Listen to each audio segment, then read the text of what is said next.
जिंदगी का सबसे बड़ा और सबसे कड़वा सच यही है कि हम अक्सर अपनी अहमियत को बढ़ा चढ़ा कर देखते हैं।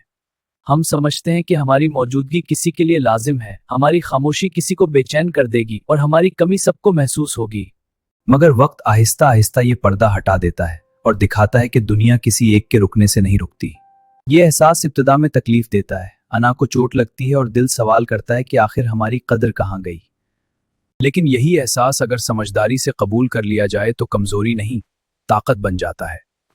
जब इंसान ये जान लेता है कि वो हर किसी के लिए मरकज़े कायनात नहीं, तो वो दूसरों से मांगना छोड़ देता है और खुद को संवारना शुरू कर देता है।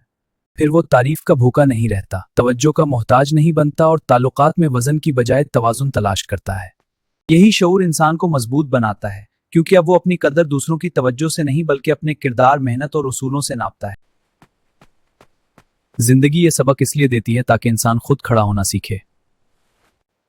जो शख्स अपनी अहमियत खुद बनाना जान ले, वो किसी के रवैये से नहीं टूटता। वो जानता है कि अगर कोई साथ दे तो शुक्र और अगर ना दे तो सब्र। असल कामयाबी यही है कि इंसान अपनी जात को इतना मजबूत बना ले कि नजरअंदाज होना उसे कमजोर ना करे बल्कि मजीद बेहतर बनने की वजह बन जाए। यही हकीकत है और यही वो मोटिवेशन है जो इंसान को अंदर से आजाद कर देती है।